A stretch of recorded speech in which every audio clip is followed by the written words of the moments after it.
God damn it. I want the truth. You can't handle the truth.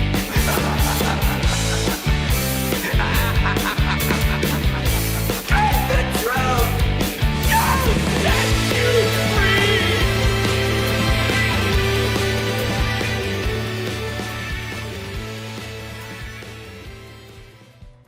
No, we like the last couple of days. We have a baby just turned 1 yesterday. Oh, and congrats, then, man. Yeah, thank you. And then she started having a terrible fever yesterday, of all days. Yeah. And we all kind of feel congestion and everything, but it turns out she just has like a cold. Oh, okay, good. Turns out that when you lock everyone away for a year and and now people aren't wearing masks, that other things are catchy. Yeah, there are other things that spread. Yeah. So I think that's been going around. But anyways, I'm glad you're here, man. This is so awesome. Yeah, thanks for having me, man. Yeah, this is so cool. Let me just do a quick little intro here. Okay. Hey, everybody. Welcome to another episode of Face the Truth. I am super stoked to talk with my guest this week because, as everyone knows, I'm a huge fan of comedy, and this guy is a beast, and he's hilarious, and I just relate a lot to his humor, and he's a bunch of other things too. He's teaching and all kinds of things, so I'm really excited to get into it with him. But anyways, without further ado, everyone please welcome Ted Alexandro.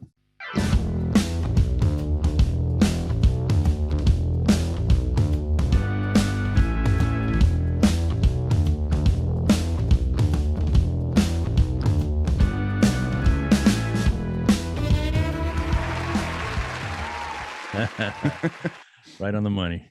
There you go. No, but seriously, man, I'm so excited to talk to you.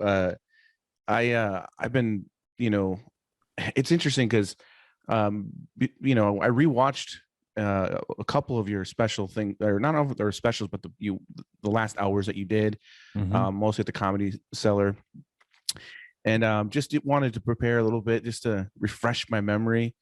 And man, it's just intimidating to me, like hearing your bits and everything. And that was the goal. That was the goal. I set out to intimidate. Laughter is, if laughter happens, fine. No, it's true though, because it's like, I know how hard it is to write stuff and to come up with material, and the thing that I love so much, and it's sort of like addicting to me to listen to your stand-up, because like every single sentence you got a punchline, basically every single, like there's something, and there's something. It's just like bam, bam, bam, bam, bam, and it's just like, damn it. So, and I know you've been doing it for a while, but I've also watched old videos, like what was it, back in the 1900s, and you still like you've just been super funny. And so I guess to start off with everything, I'm just curious, like, where did you come from? Like, how did how did you end up in comedy? And, what was it like for you when you first started? Well, thanks for the kind words. First off, like with everything, it's a process, so, I started in 92 as part of a duo with my friend Hollis James. We went to Queens College together, and we have since collaborated on other things, notably Teacher's Lounge, our web series that's on YouTube. So he's been a good friend and a creative partner for a long time. So we did, kind of duo stand-up around the New York scene for a couple of years sporadically. Just, we didn't really know what we were doing, but, we'd kind of just go to, like, the clubs would have a sign-up sheet or a lottery, all this kind of stuff. So, we got a call back at the comic strip. So, we were kind of like thrilled and really just unsure, like, of, how things worked, that's why it was good to work as a duo in those early years.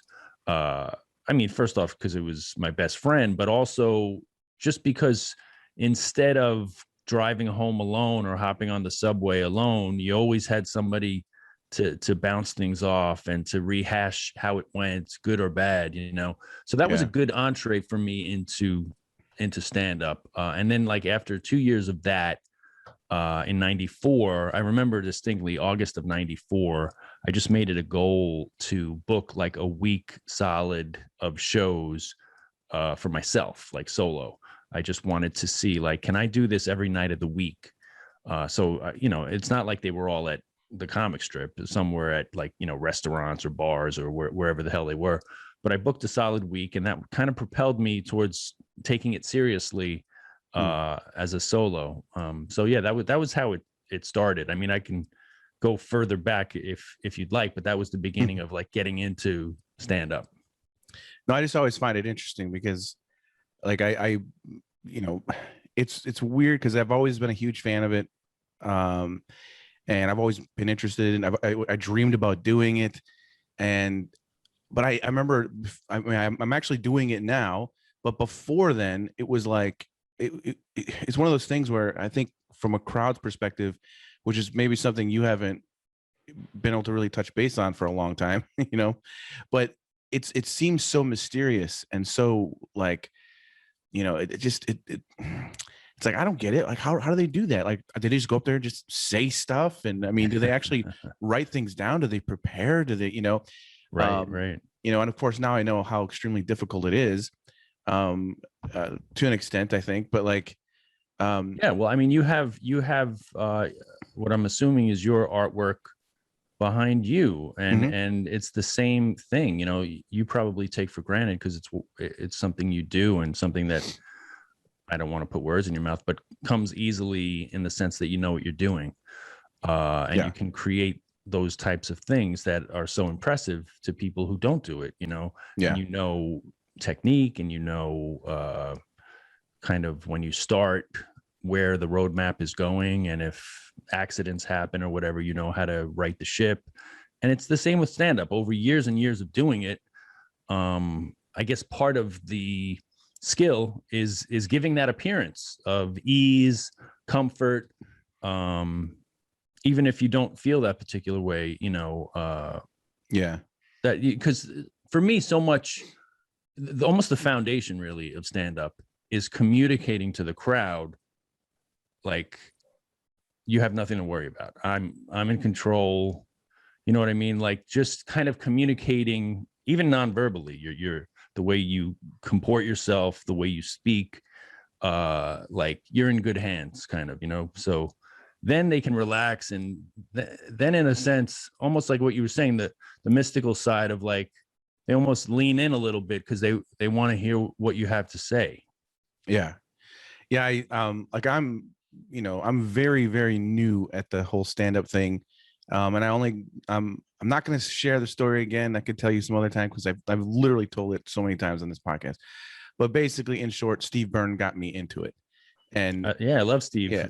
Yeah, he's such a nice guy, and he basically saw that I loved comedy and I always wanted to do it, and he gave me an opportunity and I couldn't turn it down. So I ended up in 2019 opening for him. So my first time ever doing stand-up was at the Chicago Improv in front of a whole real crowd, and it was terrifying. But I did okay, and he invited me again, and then I just kept doing it ever since. And then, pandemic happened. So I only had like maybe 6 months of time put in, and then, but I didn't stop writing. And then, a year later, he calls me just when Chicago is opening up again. And he's like, hey, I'm doing 3 more shows at the Chicago Improv, 11th through the 13th. You want to do it again? So it almost felt like the same thing again, because now it's been a year since I haven't done it. And so last weekend I did it again.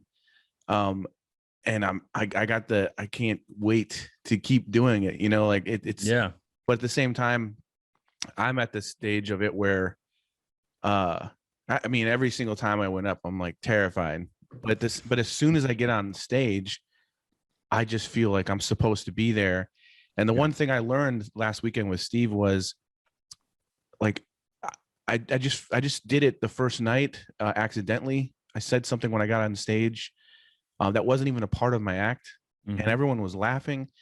And then I realized after a couple of minutes, I got them to like me, like right away.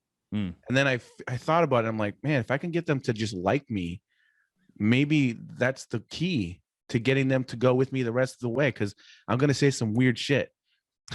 Like, Yeah. and like, so I want, to bring them on that. Yeah, I mean, so- it's never the same twice. You're constantly you're constantly finding out things and lessons. And one of the main lessons is that you can't carry one set into the next and have like an expectation like that was really smooth and I opened with that joke, or I opened with an offhanded thing and it really seemed, they seemed to like it. Yeah. You kind of just have to store that lesson, and it'll come in handy again another time. But there's no template. It's not like, okay, I always do that because they loved it. Like the next crowd, you don't know. So yeah, it's like That's I said, what's so scary about it, because it's like even mics, like I've done, there's a bunch of mics in Chicago now that are actually really cool because there's real people there, as opposed to just doing a bunch of comedy in front of a bunch of comics. Yeah. And it's just like it's such a strange experience, because you go to one place and you feel like you just did an amazing job. Everyone was like, yeah. And then you go to the next place and nothing works. And you're just like, wow, this is the pain that everyone talks about.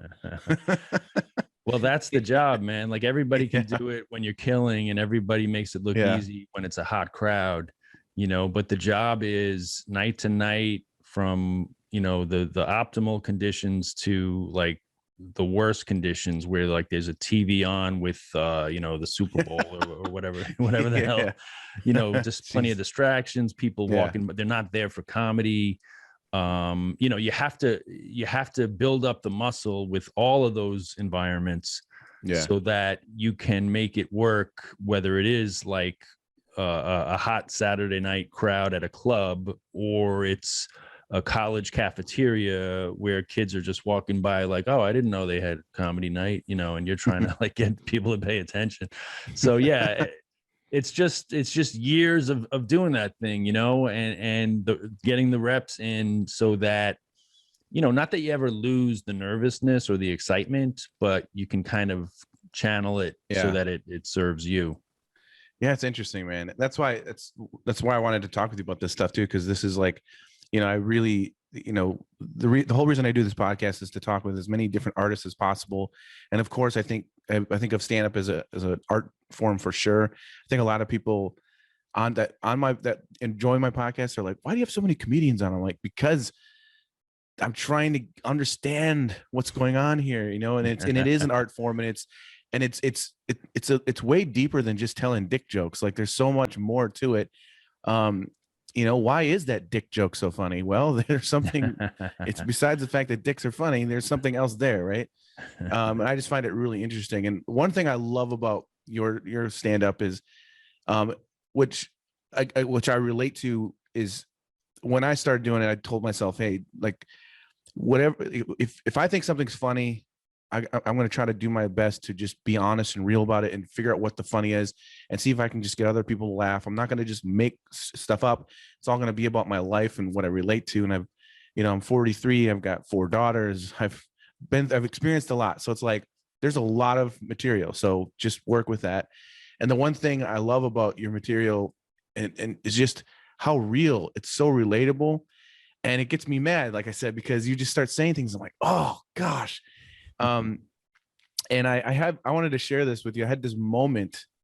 And so it was like one of my first, maybe 2 sets I ever did.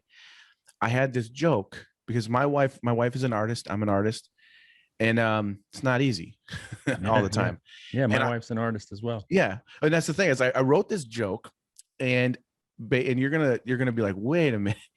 I wrote this joke, and it basically was, my wife is an artist. I'm an artist. That's how I make my living. So basically we both signed up for a life of struggle and pain and all this kind of stuff. And everyone kind of chuckled and stuff, but it never really was working right. Like I was just, I tried it like one more time. And then, like, I'm not even kidding, like maybe a week or so later, I'm listening to some of your stand-up, and you have like a bit that's almost exactly like that. And I was like, I'm never doing that one again. Like, first of all, but it made me feel good that, like, because I don't think I heard that bit before. So it made me feel good. Like, oh man, at least I'm like on a good mindset there.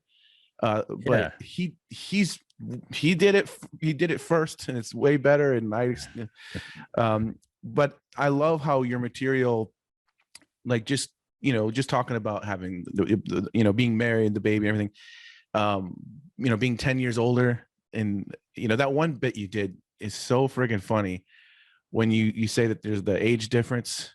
It's actually 17 years. 17, and then you say like she's like 63 or something, like, or 67, or like, that was such an amazing misdirect, man. So good. Like, thanks, I'm not that progressive or whatever you said. right. Yeah, man. Thank you. Yeah, so there's always stuff to mine, so if your wife's an artist, you're an artist. It's not like I closed the book on that. So I wouldn't talk yourself out of, like, there's plenty of stuff to explore, and having a marriage between two artists is going to be different and curious to people that neither of them are in the arts, so so I mean, it's just, I would kind of just take it as like encouragement that that there, you'll find whatever your angle is on stuff, and there's never, unless it is something where somebody has worded a joke exactly like you have it, then it's like, all right, well, that's exactly done. But as far as like mining that, it sounded so similar. Topic. What I was like, that sounds really close. Like, and here's the thing too, is since then I noticed, I don't know if this is like taboo and you don't want to talk about it, but the whole thing that with the SNL and your bit, like people rip people off, and it's not cool, and I've experienced that in the illustration world. I've had people sell I've seen my artwork on t-shirts being sold places. Wow. And in New York, I was like, this has happened several times in Central Park, in Times Square. You see like these caricature stands, and they have like all this artwork hanging up. Like half the pieces are mine, like a lot of them. And I've been in Italy, and I've seen my work on the streets, and artists are claiming it theirs to get people to sit for them. And wow. So that it, and other things, it happens all the time, and it's really, really frustrating. Especially when, one time I was brought to my attention that a bunch of my work is being sold as t-shirts in a sort of like a Hot Topic type place, but in South Korea. Wow. And it's like, what can you do? I can't, Yeah. So I'm not a, I definitely can see it with the comedy thing. Like, it's like, that's one of those things where does it feel sometimes, I mean, I'm sure you've got really tight, close friends, and everybody knows each other in the comedy world, right? But I mean, you want to share, do you ever, I mean, you're past the point, I think, maybe, where, because I feel like right now, like, I want to bounce off my ideas.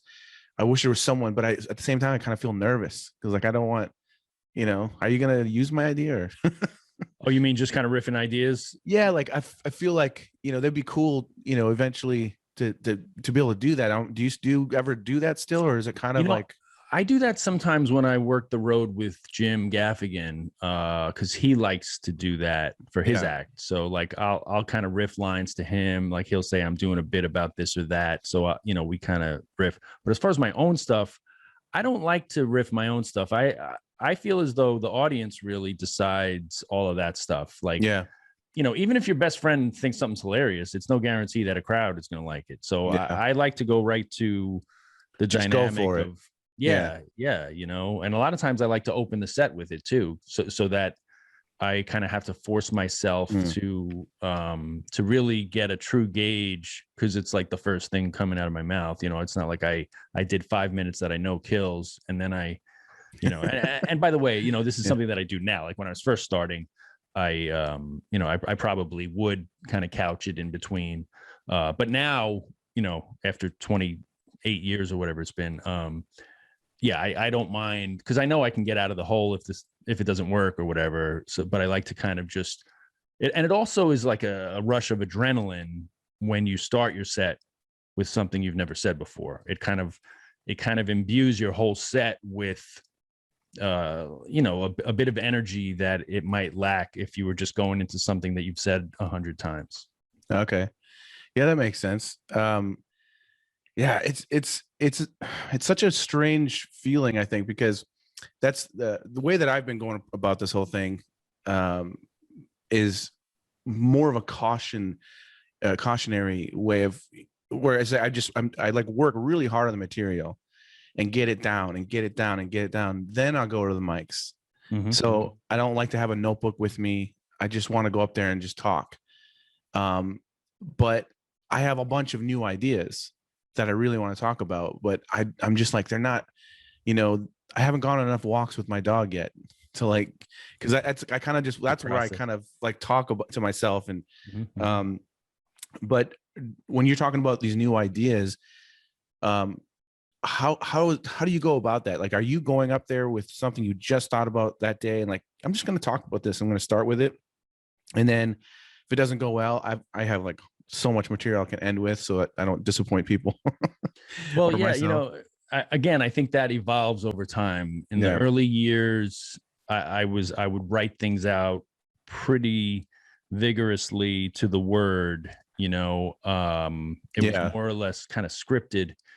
And then, if things happen in the moment, that was great. But for the most part, I was, like you said, I was really kind of committing it to memory. But in recent years, I think from the years of training, honestly, your mind starts to think in almost finished bits. Like I said to my wife recently, like, because we were watching some of that like Friends reunion, just for the hell of it.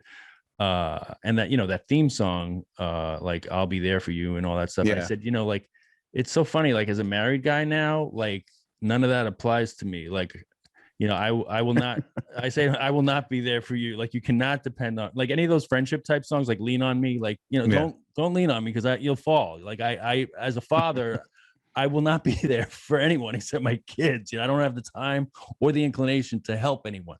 So, it was just that, like that hit me, that like when you are in your 20s or 30s, you do have that ride or die mentality with your friends. Like, I'll do anything for you whenever you need, and obviously I will if somebody's in a crisis, but it's like, like call somebody else, Yeah. So when those moments hit, you start to kind of like riff and then think of different lines. So even though that's something I've yet to be on stage with that, I think I can, figure out a way to kind of riff and make that work and draw it out and see where it goes, That's funny. Now, is your wife, what kind of artist is she, by the way? Is she a painter? She's a painter. Yeah. Primarily. Cool. Yeah. That's awesome. Yeah. So but is she every once in a while just like, hey, are you talking to me right now, or is this a bit? Because if you're like basically talking, you're so used to thinking and talking, because this happened to me recently, and I told my wife, I'm like, no, I was just frustrated about something. And then afterwards, I'm like, you know what? That probably could be a bit, Yeah. But I wasn't, I was just talking about something. Yeah, that happens a lot. When there's, and that's a good lesson too. When there's genuine emotion behind something, that's when your comedic brain can kick in. If you're like legitimately frustrated or baffled by something, like that can like inform like a comedic take on something. But yeah, like when we're sitting around, sometimes she'll say to me like, that's a bit, or that could be a bit. And I'm not, like you said, I'm not even thinking like that. Yeah. Or I'll even say that to her. I'm like, cause she's funny, but she doesn't ever think of doing stand-up or anything. But I'm like, do you realize what you just said is like pretty much a finished bit, cause I hear it. Yeah. I hear it that way, So yeah, it is funny though. Yeah. It's hilarious, man. Like I get frustrated with religious stuff. I was raised very fundamental Christian family, and there's a lot of things I can't stand about religion in general. And every once in a while, I've got like friends, I got like Christian friends that pull me in. They want to try to argue and debate, and all this stuff. And I find myself getting pulled into these stupid arguments. Right. And I was just really frustrated. And I'm like, this drives me crazy. We can't even agree what happened on January 6th. We had cameras at the Capitol. We had all this testimony. People were there. There was videos. There's from every angle you can think of. We have all this, everything was just, it's all captured. Everyone's got cameras, there's drone footage. but we can't agree. We can't agree what happened. There's a conspiracies about every single thing. And these people say this happened and these people say that happened. And, oh, did you know the FBI is involved? All this kind of stupid stuff. It's like that happened only a few months ago. And you're trying to tell me, you know, exactly what happened 2000 years ago. Right. Are you kidding me? Like, right. And so I was like, I was literally just mad. And then she was like, are you doing a bit? I'm like, no, I'm not doing a bit. I'm just annoyed with like, you know, and how embarrassing is it and humiliating after you've already committed to it. And again, this is not supposed to be a bit. I'm just like literally thinking this with you, but I just wasted all this time arguing on fucking Facebook. Like, it's so stupid. Like, what am I doing? Yeah. I don't know. Yeah. Well, like when I hear that kind of thing, and if I'm writing the bit, my mind would go towards like, you know, what if Facebook existed like when Jesus came back from the dead or whatever, you know what I mean? You could explore that even, you know, like people on, so if social media were around when he rose from the dead, you know? Yeah. That's so fun. Magic is fun. Yeah. Oh my gosh. Yeah. I was just thinking about that because it drives me crazy, but I got, you know, I'm sure you're too smart to do this, to get stuck on Facebook arguments, right? Are you even on Facebook? I mean, it's happened in the past, but I've kind of I've kind of pulled away from Facebook, mostly because I find it's not working like the way I need it to. Like I use it for promotion, like let people know, like, you know, I have a new album out this week. But was like, it's this week? I just put out the Lost awesome. album on Tuesday. Yeah. Okay, that's great. Awesome. Yeah. So yeah. So you know, so obviously you use social media to promote, you know, like when you're an independent artist and, you know, you don't have some big team or, you know, management or agency pushing things or putting money into advertising, you use social media, whatever means you can. You know, I have other comedian friends kind of push it out as well. But, you know, so I obviously Facebook is one of the places I put it. So I posted my new album drops today. And like 4 hours go by on my Facebook artist page, you know, my comedian page. Yeah. Where I have like 8,000 fans or followers, whatever you want to call it. And it got one like, and it was from the guy who edited the album. Oh my God.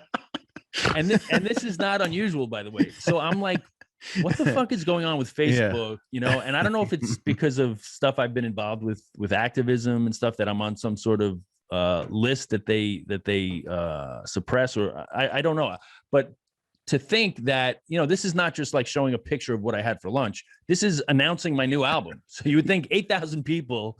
Dude, I know exactly what you're talking about.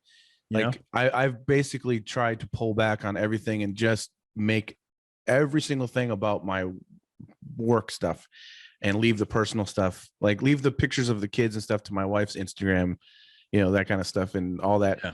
But like, I know exactly what you mean. Cause it's like, you know, I'll do the same thing. I'll have something, you know, I'm trying to promote and I put it out there and I'll get like the same thing, like 2, 3, 4 likes. I'm like, what's happening? And I don't understand what they're doing with it. Cause it never used to be that way. I think it's pay to play now. That's what a few people who are kind of in the business or even in promotion told me. It's Facebook is all pay to play. You have to do the ads, you have to boost it. And then they'll, you know, the algorithm will unblock you or whatever. So yeah, I haven't, you know, I have, it's not like I paid for ad. Maybe I should have, but you know, I don't want to fucking give Facebook money. So yeah. Well, let's promote this as much as we can right here. Let's I didn't realize it was this week. I saw the promo for it, but I didn't realize it was this week. I definitely got to check it out. Yeah. But, so the Lost album, it came out in wide release this Tuesday. Okay. Last week it was exclusive to Pandora and Sirius XM, but as of this Tuesday, it's everywhere. That's awesome, and it's got a lot of funny jokes. That's kind of what I'm just kidding. That's the theme. That was the theme of this one. No, that's awesome. Actually, the reason it's called The Lost Album is between my first and second albums, As Much as You Want and I Did It, 11 years went by. and I just didn't put out an album. I did like a Comedy Central presents half hour. I did Letterman, Conan. So I was doing all these TV spots, but I don't, I honestly don't have a good reason as to why. I think maybe just because I felt as though, well, the material's out, but I never put it out as like my album. So yeah. So that's with the pandemic, I had time to go back and kind of curate an hour from those years. So that's what this hour is. The Lost album is like, some of it is from, the special, some of it is just stuff that I happened upon. And I was like, oh shit, this is, I forgot about that, or this is really good. This holds up well. So it's called Lost Album. That's awesome. Well, definitely needs to check that out. So I have a question about you're in New York, and I mean, how has it been? So I mean, it's only recently been opening up, right? As far as to be able to do comedy again. Well, we actually moved to Connecticut in November of last year. Like, during the pandemic, we finally moved out. We had been in Astoria in Queens. I'd been there for 20 years. My wife had been in Brooklyn and Manhattan, all over New York. But yeah, we moved. So I haven't been back. I haven't done stand-up yet. I mean, other than like Zoom shows and stuff like that. My first date back on stage will be with Gaffigan in Vegas, August 6th and 7th. But it is opened up as far as I know. Like, I know the Cellar, I think, is opened up full capacity, because I've seen a lot of comedians posting pictures and stuff, but I just haven't really had the inclination yet. I almost feel as though like when the Vegas dates come up, I'm going to just find some open mics around here, like low key, just at, wherever, a bookstore, some coffee shop, go on after a poet or a folk singer or whatever, and just fucking just do my 10 minutes and get out, just to kind of shake the rust off, try out some things, and, just do a show. Yeah, I was going to say, like, where do you do comedy in Connecticut? There's a few clubs, believe it or not, but there's, there's Connecticut's pretty big too. So there's the closer you get to New York, there's a few more spots, but I'm just looking for, a stage, and there's plenty of those around. Yeah. Well, what I was going to ask about the New York thing was, I was just curious, like with the Cellar and everything, with so many different comics. I mean, it's just crazy how many comics, especially in New York. How does it work as far as getting stage time there? Because I know you have to be passed, right, to at Cellar. Yeah. But there's like hundreds of them, right? So every comedian in the world wants to work the Cellar. I mean, that's kind of the the Yankee Stadium of comedy clubs. So I mean, you have to audition. You have to get a couple of recommendations from comedians who work there. Submit your set, your link to your 5-minute set or whatever, and then they'll have you come down. And Esty, who's the iconic booker of the Cellar, she sits in the back of the room, which is actually just like 20 feet away from you because it's such a small room. Yeah. So she's kind of sitting right there in the hallway. She's got like almost like she's lit better than you are. I remember when my first audition, I had to follow Ray Romano, and this was before Everybody Loves Raymond, but he was like, he was one of the guys at the Cellar, and he was one of the, just the most respected club comics in New York at the time. So I had to follow him. And I mean, it went well enough that I got passed, but I just remember being so nervous because he killed and was so like effortless. And then, I had to go up and follow that. But that's what the Cellar is like. And that's the benefit of it, because you never know who you're going to follow. I mean, I've had nights where I followed, you name it, Seinfeld, Chappelle, Chris Rock. When you work at the Cellar, there's constantly people dropping in, and you don't know how long they're going to do. They could do 10 minutes, they could do an hour. You could get bumped altogether, or you could have to, go on after them. So all of that factors into, the learning curve and the learning experience of watching how they do, seeing if they've still got the goods. Because a lot of famous comics you see, like, all right, they're kind of coasting on their fame and their name a little bit. Others you see and you're like, all right, they're working, like I can see they're still doing it, So all of that was, it's good to kind of be in that scene, because it's a lot of big fish. Yeah, that's pretty. I would definitely feel pretty intimidated. I was just curious because there's, like how late does it go there? Because it just seems like there's so many comics, and are you when you're doing a set at the Cellar, is it usually only like 10-minute sets because they're like pumping through a bunch of comics, or is it like more time that you get usually? It varies, it's usually between 15 and 20 minutes, I would say. Unless you get you can get your own night because they have a few clubs. They have the Cellar, they have the Village Underground where I shot Senior Class of Earth, and they have the Fat Black Pussycat, which is upstairs from the Village Underground. And that's kind of a small little, almost like a cafe, it's like couches and some seating. So you can get your own night there and do an hour. But primarily at the Cellar, it's going to be 15, 20 minutes, unless somebody pops in and they have to either bump people or shorten your set. Sometimes they'll say everybody's doing 8 tonight because Rock's coming in or whatever, whatever the case might be. It's interesting.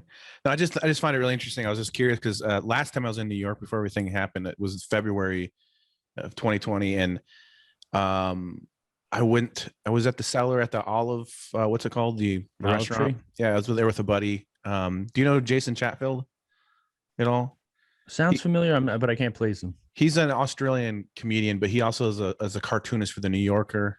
He spends a lot of time there, but I met with him there, and it was late, man. Cause I wish I knew exactly what time, but we were drinking all night. And they're like, "You want to come hang out there with Jason Chatfield?" I'm like, "Oh, dude, I definitely want to go hang out there just to be there." Mm-hmm. And it was like trippy for me because just John Mulaney is just like sitting there, and he looked so frustrated. He was like writing, and I thought it was so interesting because, here's this comic that I'm familiar with, and he looks like he's working on some. It's like when I go to open mics. He looks just like an open micer. Yeah, well, that's exactly what it was. Yeah, he's just getting ready. Yeah, exactly. Yeah, but it's just funny because you don't think you're like, well, no, this guy, he's never frustrated. He knows his shit. But it was kind of amazing to see for me because I'm like, oh, there's a guy working on his stuff, and you could tell he's not happy. I remember he's sitting and he's like, oh, no, and then he's like, and then all of a sudden he gets up and he goes downstairs. And I thought it was like midnight or something. I'm like, how late does this show go? But I don't know. I just thought it was interesting in a different perspective, of a different viewpoint. Yeah. They go late, man. I mean, and the show might end, I don't know, after 1 in the morning, 1:30 too. I mean, when you first get past at the Cellar, or at least when I did, and it's the Cellar has even grown in its notoriety since then, because back then there would be tickets available, and when you first start, you would get late night sets, so you'd go on after midnight, so like Attell would usually go on around midnight, and most of the comics would kind of pack in and watch Attell's set, and then after that they would kind of throw up the people who had recently gotten past. So that was kind of how you earned your, Major Bones was doing like 1 o'clock or, 1:15 or shit like that, Yeah. Yeah. So, but then they'll have nights where, I remember a night where Chappelle came in at midnight, I think, and I watched him for about an hour. And then I heard the next day that he went on until like 6 a.m., He was just doing one of these marathon sets. And I think maybe 15, 20 people stayed for the whole thing. But it was like, they're going to just let him keep going. And people stuck around. So, yeah, I mean, that's kind of unusual. But 6 in the morning. That's it. That's amazing. I mean, I just love all this because it's so like I said, I'm new to so much of it, and so much of it seems like a mysterious. It's interesting knowing how the cake is made. It's yeah. I don't know. It's interesting too. Just seeing like last weekend when I was with Steve Byrne,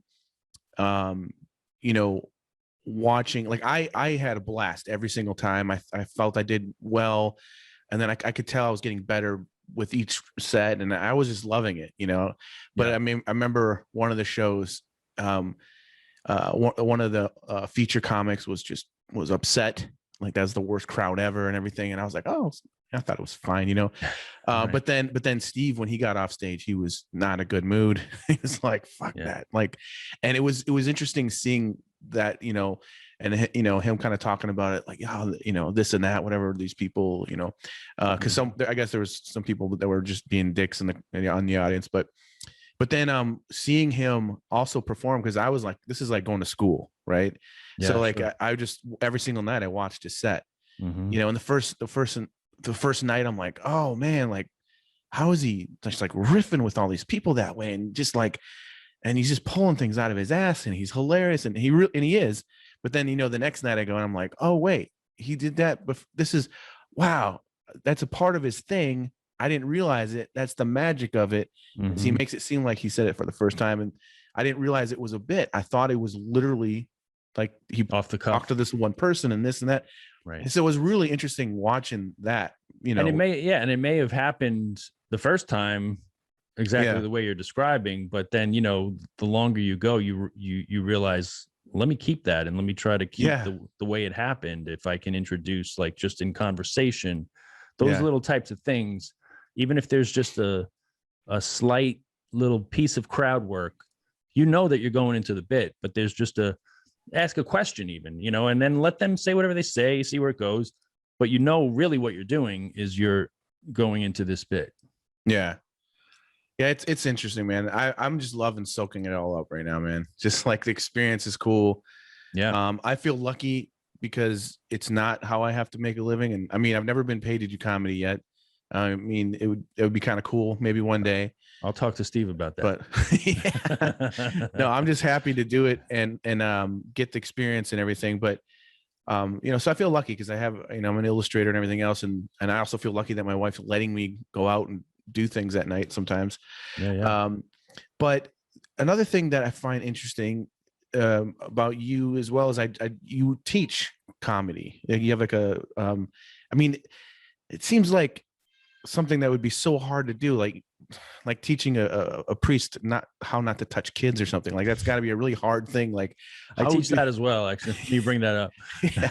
But it seems like such a hard thing to try to, for example, I teach as well. I teach a caricature illustration class and I teach a portrait class. The portrait class, it to me is easier thing to teach because I'm teaching structure and measuring and anatomy and how to correctly, understanding what you're seeing, all that kind of stuff. Caricature it's always been a challenge to teach because how do I teach you to draw what you're feeling, or how do I, because when I do a caricature of someone, that's all based on my interpretation and my feeling, and you might just not get it, of course. And I feel like that I can relate with comedy a lot with caricature in a lot of ways, like how I perceive things or look at things or why things are funny to me or whatever. Yeah. So I'm curious about how do you teach? I mean, I want people have to pay to learn from you, obviously, but I mean, that's an interesting thing that you're doing. I think it's pretty awesome. Well, thanks. Yeah. My background is teaching. I got my master's in elementary education. I taught music for 5 years when I first got out of college, and I was kind of pursuing stand-up at night, starting out in open mics, but teaching was my day job for 5 years. So when the pandemic hit, I was kind of thinking, like, what can I do to kind of stay active? And I was putting my Patreon together. So I thought, like, people are always kind of asking me questions about stand-up anyway. Why don't I do a series of classes? So I called it the Ted Alexandro Comedy Academy. And I've had 14 classes so far posted. So if folks are interested, that's at patreon.com/tedalexandro. And yeah, man, everything from, all the stuff we're talking about, everything from writing, establishing your discipline, your kind of structuring how you go about your day, your week, kind of building on things, finding your voice, crowd work, I talk about the business. It was a 2-part thing. The last class that I just put out was about the business of stand-up. So yeah, man, it's been a cool way. And a lot of it too, I did a class where it was strictly answering questions that patrons had about stand-up or about the biz, anything comedy related. So it's been cool in that sense too, the dialogue that takes place. And kind of, you know, it's cool for me because I rehash a lot of things, and you know, sometimes I forget how many things I've learned over the years, and experiences I've had, and things like that. So it's not that I give people absolutes, you know. I just say, like, here's one path you can do, and as you well know, doing stand up, there's you know, as many different paths as there are people. Your comedic voice is going to find you over time and over repetition. So you know, I'm not going to tell you, like, never do this or this is what you have to do. I say, like, this is what works for me. You know, or even just in terms of outside of stand up, I encourage people to make sure that you're living an interesting life and with other interests outside. And you're fortunate as an artist, and that's something I tell people too, is like, you're in the arts, so do other artistic things. You know, pick up a paintbrush or write a song, or you know, do something that scares you. Go to an open mic and play guitar. You know, whatever it is. Just it's all interrelated to feeding that need to create and express and connect. Yeah, that's amazing, man. Yeah, and I agree. Like, I feel, I mean, for me as an artist, I'm curious about every art form. You know, that's why I do this podcast. It's so amazing to be able to talk with, you know, sculptors and tattoo artists and whatever else. Yeah. And you're right. I think, like, for me, I relate with that. Like, with teaching, you learn so much more about yourself and about your craft while you're teaching. You get better, you know, because you have to be able to explain it. And so I don't know if you can hear my kids. It's like I got a 3-year-old and a 1-year-old up there, and they're it's crazy. Yeah. I know it. But yeah, well, the thing that's interesting about stand-up too is from the day you start, you're a stand-up. It's not like, you know, like you go to med school or law school, or you have to be an apprentice or whatever.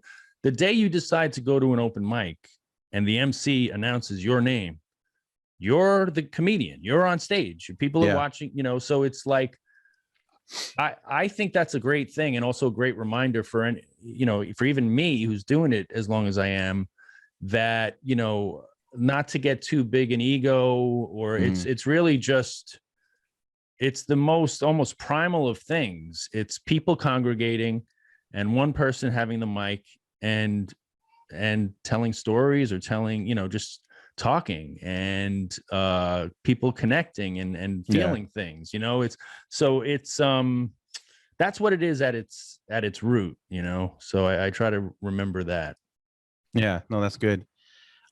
I want to ask you one question. I want to have some fan art I want to show you before we wrap this up, but I do want to ask you one question, being that you are a professor of comedy now. So I talked with a local comedian actually this week, Kenyon, and he's been doing comedy here in Chicago for a while, and he does a lot of stuff. And we were talking about, you know, just like, he basically, I saw him a few weeks ago and I thought he was hilarious. And I said, hey, you should come on my podcast sometime.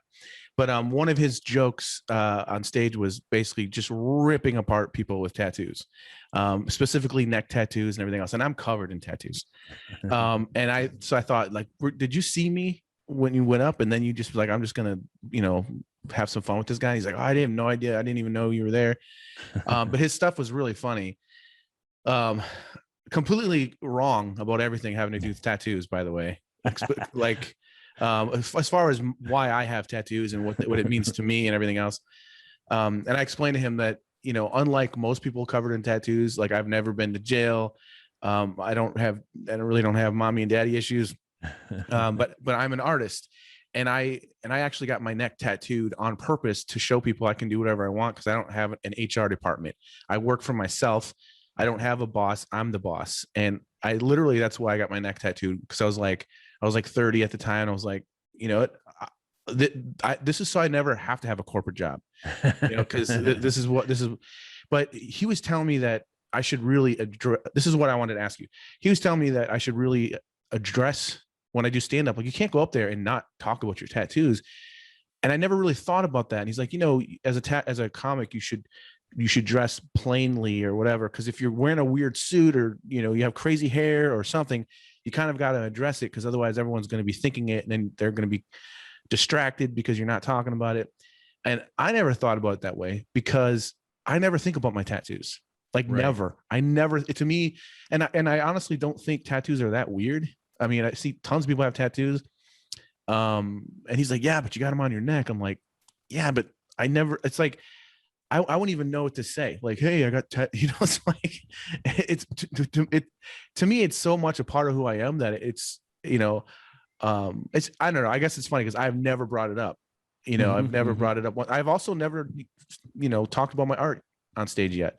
I've kind of separated those two things. Maybe eventually, maybe I will talk about, something. I just don't know. Nothing seems funny to me about my art yet. Yeah, well, sometimes you're so close to something that it doesn't register to you as funny. But you're also an expert in it. It's what you do for a living. It's you're immersed in it, so you can bring that perspective to it. So it might be worth like sitting down and dedicating a couple of afternoons or over the course of a week or 2 weeks, see if you can just mine that area and see what happens. Maybe nothing will happen, but I feel as though, like for me, I had a whole chunk on teaching, in my early years, I had probably a good 15-20 minutes on teaching, because I had done it for so long. So you'd be surprised how things can resonate, and it doesn't even have to be like, obviously teaching in school is a little more universal, but if you have an expertise in something, people are engaged by that, because like what you're talking about, or it could just be a story that happened to you, something that matters to you, that is interesting to you. The crowd, like I said before, will lean in and listen. Like they're going to listen differently if they feel like you're just telling jokes versus if you're talking to them about something that matters to you. Yeah. The only idea I've been able to come up with so far, thought about this, is like it would probably shock people to know that I paint time covers for Time Magazine and Mad Magazine and Rolling Stone and different things like that. And the only thing I've thought of that I think is crazy is how desperate I was after painting Joe Biden for the Person of the Year Time cover. The thing that I wanted more than anything was for my teenage daughters to share it with their friends and different things. I wanted them to be excited. And they couldn't give a fuck about what, like, they don't care about magazines. They don't care about any of that stuff. Like, what, you work for the paper, like they didn't, like, it was literally like, my daughter, she didn't care at all, my 14-year-old. And then I remember she came up to me and she goes, Dad, I saw your painting on TV somewhere. And I was like, yeah, it's been on TV for a few weeks now. And she's like, wow, that's so amazing. She's like, I got to share that. And I'm like, I got a file right here. I'll text you a good, I was like all excited. And then every day I'm like checking her Instagram, and she's not, I'm like trolling my daughter's Instagram. Like, she still hasn't posted it. When is she going to post it? Right. Can you give me a ballpark? Is it? Yeah. Like, do you need me to send you another version of it? And she never shared it. And it's like that was the only thing about it that, like, I remember just being like, man, I just want my daughters to think I'm cool. I'm like they will. Eventually. It might take a while, but I mean, that's like the only thing exciting, man. That I feel like I could talk about something like that. And I don't know, but see, I don't know if that's funny or if that's, yeah, but I wouldn't gloss over the Biden thing either. I mean, that's fascinating. Maybe even tell the story of how that happened. I don't know, but like, that's not everybody's painting the covers of Time Magazine of the president, so yeah. It's fucking interesting stuff, man. Yeah. Yeah, I'll think about it for sure. I really appreciate it. Yeah. But hey, speaking of art and stuff, there is fan art, and so I want to show you what some fans have done of you. And let me know if you see this. I'm going to share the screen here. Yeah. And these are just artists from all over the place. So this is the first one. Nice. That's great, man. By Hossein Rezapour. Thank you, Hossein. You know, it's funny because I'm often told that I resemble the late, great Brody Stevens. And, that is interesting. And that looks very much to me like Brody. And I'm not dismissing the fact that we do look alike, but that one in particular, I see a lot of Brody in. But she got he or she got my pointy ear too. I do have like a Spock like ear. That's funny. You know what's also very impressive? Okay, you have like you have a really nice beard. And it looks really weird when you don't have it. Like, because I'm so used to seeing it now, but then when I was watching older videos of you with your face shaved, but then what's impressive is when you've got that 5 o'clock shadow. I mean, it's just like looks like you got charcoal just all over. I mean, it's amazing how thick that is, man. It's funny, man. Depending on when people discover my comedy, they can't think of me one way or the other. You know, like people that knew me in those early years, they're like, get rid of the beard, you know, and people who found me later, like, I love your beard. I can't believe, you know, you used to be a baby face or, you know, or had a 5 o'clock shadow.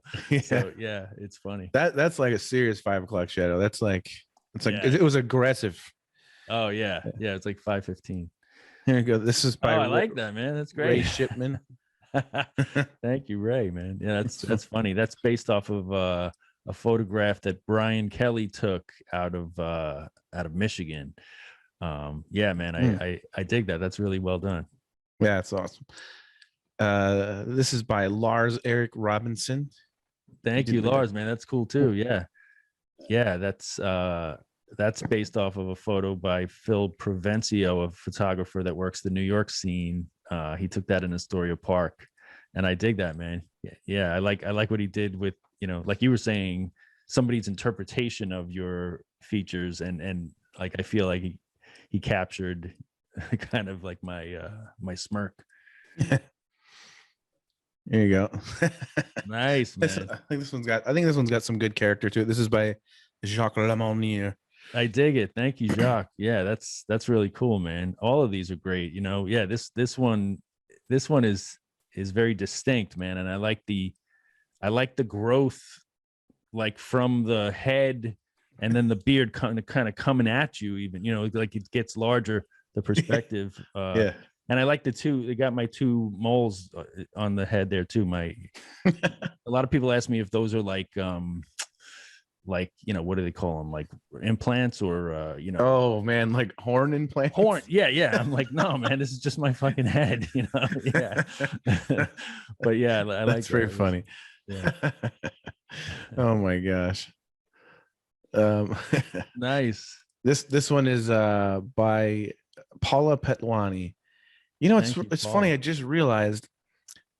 So that's so weird. I was like, I wonder what she was doing to like painting the interesting stuff in the background. I just realized that's shadows on top of her painting. So that's a real painting that she took a photo of, and those are all shadows of something on it. Oh wow. Yeah. You see what I'm saying? Like, yeah, I thought at first that looked cool, like it was a part something she painted, and then I realized, oh wait, it's just from the photograph. Yeah, that's interesting. It is. Yeah. I like that. I like the distortion of the face. And this is by Dominic Zeilinger. And thank you, this one I find so funny because, you know, first of all, the design is really cool. It's an interesting design, but like it really is. Yeah. It's like you look so sad, like the sad comic. Yeah. I mean, yeah, that's definitely a piece of me. You know, he got a piece of me, and I love the shapes, you know, because it's just like shapes, man. It's all the shape of the head going down to the neckline.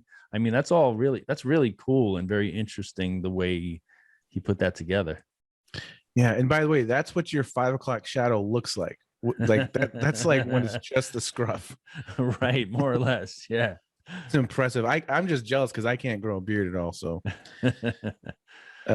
this is by That's Pablo funny. Salas. That's funny, man. I look possessed. Yeah, the beard looks like a hive, man. That's cool. That's pretty funny, man. Yeah. And this is the last one. This one is by Christine Varadi, and I think she killed it, man. Yeah, Christine, thank you. That's beautiful. You know, that's actually off that same photo from I think the second or third one you showed. Yeah. Yeah, that's really, gosh. Nice brushwork in there and stuff. It's really cool. I'm telling you, man. Yeah. No, I'm speechless. I feel like I'm looking into my soul. I'll send these to you. You can show your artist wife, and she'll be like, "Oh, yeah, for sure, man. Yeah, I'll post them on Instagram too. That's really, I appreciate everybody taking the time to do that. It's beautiful. Yeah, for sure. Thanks everyone for sending that. It's awesome. I love it because it's always just a fun thing to throw in there. You know, I just, it's something I do every week when I do this, and so sometimes I get tons of them. Sometimes I get a couple. Yeah. Sometimes they're great. Like I can't remember if it was. So do you know who the Black Keys are? Right, the band. The Black Keys. Yeah. So I am a huge Black Keys fan. Yeah. And I had Patrick, the drummer. I had him on my podcast. Oh, sweet, man. And one of the only times that I really, really, really felt nervous doing this podcast, just because I'm such a huge fan of his. And while I was showing him the fan art, I realized he fucking hates this. Really? Yeah. He wasn't digging it at all? I could tell that he was like, I don't think he was, I don't know if he just didn't like it, or it just felt so awkward. And I don't know, like he's a really funny guy. Like he's hilarious. And we had a really fun talk, but for some reason the momentum of the podcast and everything seemed to just shift. And so I cut it from the podcast. Yeah. And I released it separately, just showing Patrick the fan art, because I didn't want it to take away. I just wanted, we had a good talk, and then something happened. That's funny, man. So like, yeah. So really and people were like, "Why wasn't our art in there?" It's like it is. It's just I did a separate thing because I just didn't want to ruin that. You know, right. He seemed a little offended about some of them, and wow. Like, but I like doing it because sometimes it sparks more interesting conversations and that sort of thing. So yeah, man, no, I appreciate, like I said, being married to an artist too. I'm really like taken by all, any like artistic expression that people like, that people took the time to sit down and do that, man. That's blows me away. And all the different styles, like you're just seeing pieces of everybody, pieces of myself, which is cool. Well, man, I thank you so much for doing this. Like I said, you're one of my favorite comics to listen to, and so it's an honor to have you on here, man. And I can't wait to listen to the new album. And everyone, please check out the new album. Support the arts, man, like as much as you can. And I love, just being, you're willing to be open about, comedy and everything, because I got to tell you too, like when I was first getting into it, one of the things that made me so nervous about doing stand-up was I was afraid of other comics. Like I had like this, like the first times I went to do open mics, it was, I think like if it was just regular people, I had no problem getting up and just talking in front of regular people. But I couldn't get it out. I was basically in my head the whole time, like all these comics are judging every line I say, and I think all this guy's and they were yeah, exactly. And this guy's a hack, and this is this, and and the worst thing is when you say a line and someone goes ha ha, right, and you're like, oh, it just makes you feel like yeah. And so it was, but the thing was that once I started doing it, I realized, oh man, like people started accepting me, and people were actually way nicer and more friendly than I thought. And and you can actually, talk about things, and it's not, you start to feel more comfortable. And then, of course there's busting balls, and one of my favorite things that happened recently was I had 4 minutes set, and for 3.5 minutes I was doing awesome, and my last joke was brand new, never did it before. I thought you were going to say then you brought out the fan art for Patrick. Yeah. No. But I tried a brand new joke, and it was the loudest laugh I've ever gotten, and I was like feeling so good. I'm like, oh my gosh, I'm doing awesome. This is so good. And I'm like, I got about 30 seconds left, and I'm like, I'm gonna try this other one. And then it went from roaring to nothing. Right. Like not a sound. And I was like, okay, see you guys later. And then when I got off the stage, all the comics were laughing. They're like, that was hilarious how nobody laughed at that. Yeah.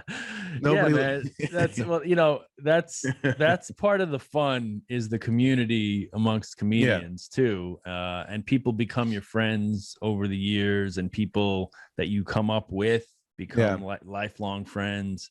And even people that, like, I've learned too that people that I didn't like, 20 years ago, or that in my mind I had some kind of petty thing like, I don't like what they do, or you have so much shared history over 25 years, almost 30 years, that these people become like really your good friends. And then you have, over time, you're going to work with everybody, and you have a conversation with this person, that person, it breaks the ice. You talk about family, you talk about whatever. So yeah, it's just amazing, the journey of all of that stuff. And it is a real close community, just because all those petty things fall by the wayside, and it just becomes respect, because anyone who sticks it out, that everyone's gone through shit to keep going. I definitely can relate with that. That's part of, I'm starting to enjoy that part of it too, where you show up and you start seeing some of the same guys around, and like, hey, what's up, dude? Don't suck tonight. But anyways, before we go, you want to promote some, like, your Instagram and all that kind of stuff, let people know where they can find you, and all that good stuff? For sure. Folks can find me at Ted Alexandro on all social media. And the Patreon is patreon.com/tedalexandro. And the comedy class is on there, as well as like bonus stand-up and bonus episodes of my podcast, which is the Ted Alexandro Show. I do that every Thursday, and Sunday I do it with Eddie Pepitone. He and I do a live stream every Sunday. And then the new album is my 5th album, and that one is called The Lost Album, and it is streaming everywhere. That's awesome. Thanks so much, man. Really appreciate it. And thank you, everyone, for supporting the podcast. And we'll see y'all next week. You want answers? Get the truth shall set you free. I think I'm entitled. You want answers? I want the truth. You can't handle the truth.